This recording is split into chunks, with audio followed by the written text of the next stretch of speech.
The SUV market offers a vast choice these days, but there are very few family-sized contenders that are actually properly capable off-road. Mitsubishi Shogun Sport, though, is one of them.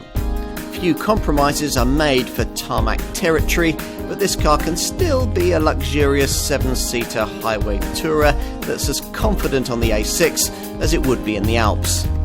If you yearn for the days when an SUV really could cross the Serengeti, then you'll probably like this one very much indeed. Now, it doesn't take long behind the wheel before you get a feel for the sort of SUV this is. There's a heft and a weight to everything this Shogun Sport does that might remind you of a solid, capable four-wheel drive pickup, which is hardly coincidental because that's exactly what this car is derived from. Its engine, platform and Super Select four-wheel drive system are all shared with a Mitsubishi L200 LCV. Elsewhere, though, there are some fundamental engineering differences between the two models. The most significant of these lies in the substitution of the L200's crude old leaf-sprung rear suspension for a much suppler multi-link rear arrangement with coil springs. Other differences over Mitsubishi's pickup include the installation of a new 8-speed auto gearbox, a quicker steering rack, bespoke body mounts, more car-like damping, and additional cabin insulation. It's all enough, just about, to give this Shogun Sport at least a semblance of mass-market SUV credibility, providing potential buyers don't much care about the way this car lurches through corners taken at any kind of speed and rather crashes over poorer urban tarmac tears. The steering rack may be sharper, but it still offers you little feedback as to what's going on as you turn into a bend. The single engine on offer, a gruff 2.4-litre diesel, has a whiff of LCV too, though the extra cabin insulation will be enough to soften its grumble if you can keep the revs down. Cruising in this car is actually surprisingly relaxed. The ride settles down at speed, and you're actually more likely to hear tyre rumble and noise from the big mirrors than the engine on highway journeys. The slick shifting 8-speed auto gearbox you have to have on this model helps this Mitsubishi's cruising demeanour too. And of course, when you venture off-road, this car comes into its own, courtesy of a tough Super Select 2 four-wheel drive system that incorporates the option to lock centre and rear differentials and switch into a low-range gearbox for really gnarly terrain. Plus, you get specific off-road driving modes aimed at different kinds of surfaces. A relatively lofty 280mm ground clearance figure enables this car to wade through up to 700mm of water too. The weighty mechanicals needed for all of this push weight up to the 2.1 tonne mark, so you'll need to manage your expectations in terms of the fuel and CO2 figures, quoted at 32.8 miles to the gallon on the combined cycle and 227 grams per kilometre of CO2. Now, no one is going to pigeonhole this as a rebodied Mitsubishi L200 pickup, which is perhaps appropriate. True, the two models share the same fundamentals, but the finished execution in engineering as well as in design is, as you see, very different. It's most striking at the front, where you get the latest interpretation of the brand's Dynamic Shield nose treatment, enhanced with chrome grille bars and striking full LED headlamps. From the side, the way that this chromed lower glasshouse line broadens and sweeps up at the rear is perhaps the most distinctive touch. The rear styling's most notable for the distinctive vertical design of these LED tail lamps.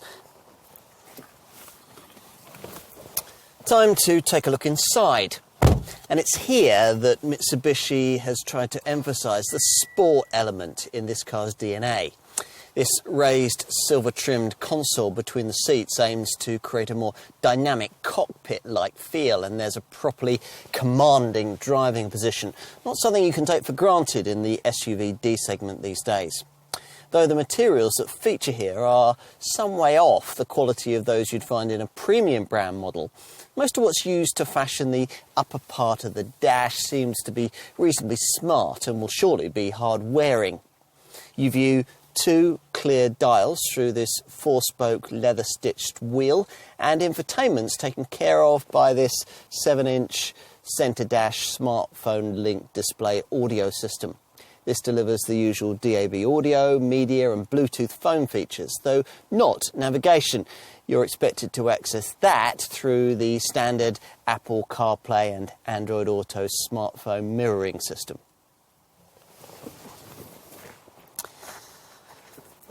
Time to take a seat in the second row. And once inside, well, to be honest, it's not especially spacious here for an SUV that's 4.78 metres in length. But there's reasonable room back here for 2 adults, or 3 at a squash, with the third person's cause aided by the way that the central transmission tunnel has been kept reasonably low.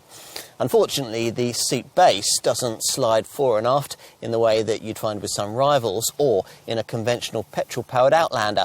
But these rear seat backs do recline for greater comfort on longer journeys.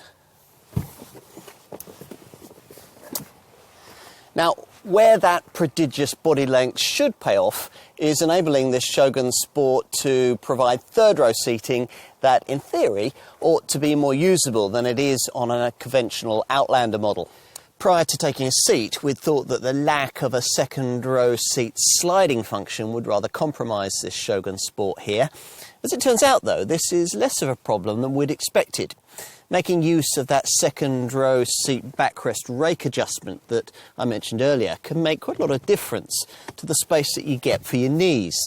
This Mitsubishi doesn't do badly in terms of roof height, but the floor level really is very high, which necessitates the kind of high floor that'll see adults sitting with their knees positioned up towards their chins. Far from ideal. For short to medium length journeys, though, it'll probably be okay for uncomplaining folk. Finally, let's take a look at the luggage space out back.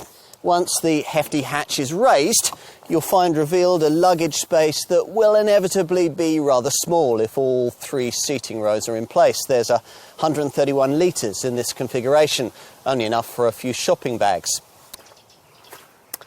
Once the third row chairs are folded, there is, as expected, a very decent amount of cargo room, 502 litres in total.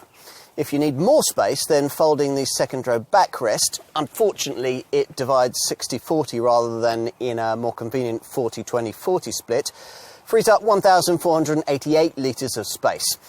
In summary, Mitsubishi has provided us with a spacious, well-equipped flagship 4x4 that delivers everything loyal brand buyers would expect a Shogun to be.